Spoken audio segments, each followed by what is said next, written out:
নমস্কাৰ সকলোকে নৱবৰ্ষৰ প্ৰথমটো দিনতে মুখ্যমন্ত্ৰী ডক্টৰ হিমন্ত বিশ্ব শৰ্মাই দুটাকৈ ভাল খবৰ লৈ আহিছে। প্ৰথমটো হৈছে অসমৰ ছাত্ৰসকললৈ আঁচনি ঘোষণা মুখ্যমন্ত্ৰী ডক্টৰ হিমন্ত বিশ্ব শৰ্মাৰ। ফেব্ৰুৱাৰীৰ পৰা ছাত্ৰসকলে পাব বাবু আঁচনি। প্ৰতিজন পোষ্ট গ্ৰেজুৱেট ছাত্ৰই প্ৰতিমাহে লাভ কৰিব 2000কৈ টকা। গ্ৰেজুৱেট ছাত্ৰই লাভ কৰিব মাহিলী 1000 টকাকৈ আৰু 4 লাখ টকাৰ কম উপাৰ্জনৰ পৰিয়ালেহে লাভ কৰিব পাৰিব এই আঁচনিটোৰ সুবিধা। মুখ্যমন্ত্ৰী ডক্টৰ হিমন্ত বিশ্ব শৰ্মাই আজি সংবাদমেল আৰু লগতে এটা ফেচবুক পোষ্ট যোগেও তেখেতে জনাইছে, ফেব্ৰুৱাৰী মাহৰ পৰা বাবু আঁচনিৰ অধীনত যোগ্য বিবেচিত স্নাতকোত্তৰ পঢ়ি থকা ল'ৰা শিক্ষাৰ্থীসকলক প্ৰতিমাহে 2000 টকা আৰু স্নাতক শিক্ষাৰ্থীসকলক প্ৰতিমাহে 1000 টকাকৈ তেওঁলোকৰ উচ্চ শিক্ষা আগবঢ়াই নিয়াত সহায়ক হোৱাকৈ প্ৰদান কৰা হ'ব। Fulfilling my promise to the boys from February onwards under the Babu Asani, postgraduate boy students will be given 2000 per month and graduate students will be given 1000 per month to help them in pursuing their higher education. আৰু এই আঁচনিটো যিসকল ছাত্ৰৰ পিতৃ মাতৃৰ income 4 lakh টকাতকৈ কম তেওঁলোকেহে এই আঁচনিটোৰ সুবিধা লাভ কৰিব পাৰিব। আপোনালোকে জানে যে আমাৰ ৰাজ্যত এটা স্কিম আছে যাৰ দ্বাৰা আমি ছোৱালীসকলক শিক্ষাৰ বাবে আগ্ৰহী কৰোঁ। সেইটো হ'ল নিযুত মইনা আঁচনি।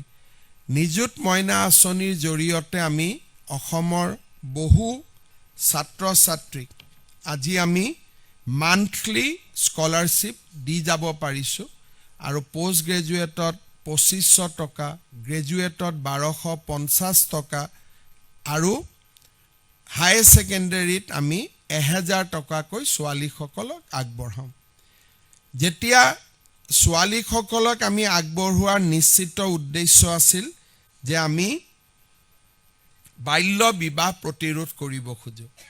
কিন্তু যোৱা কেইটামান দিনত ৰাজ্যত আমাৰ ছাত্ৰসকলে অলমষ্ট এটা নীৰৱ আন্দোলন কৰিছে যে তেওঁলোককো বাবু আঁচনি এটা লাগে।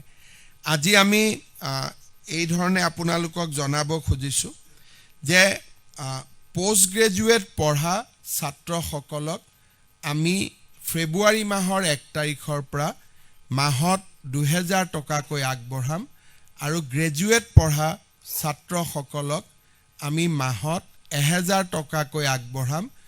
প্ৰথম বৰ্ষৰ পৰা এই বছৰ আমি TDC আৰু PG ফাৰ্ষ্ট ইয়াৰৰ ষ্টুডেণ্টবিলাকক বা ষ্টুডেণ্টসকলক এই আঁচনিত আমি সামৰি ল'ম।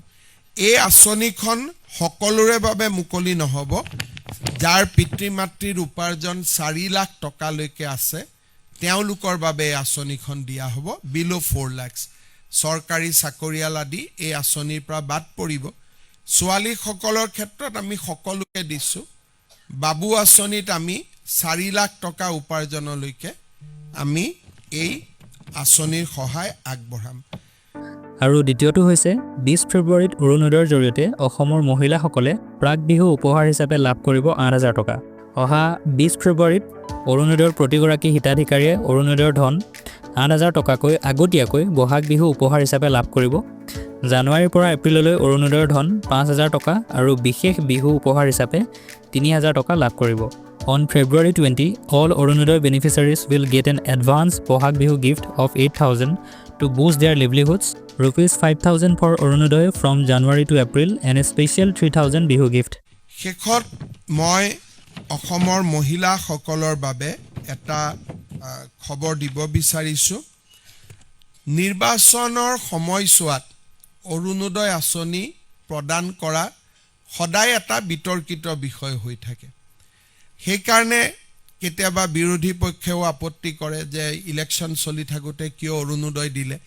আমি যাতে বিতৰ্কৰ ঊৰ্ধত থাকিব পাৰোঁ, ফেব্ৰুৱাৰী মাহৰ 20 তাৰিখে অসমৰ প্ৰতিগৰাকী অৰুণোদয় হিতাধিকাৰীক বিহুৰ উপহাৰ হিচাপে আমি আগতীয়াকৈ 8000 টকা দিম।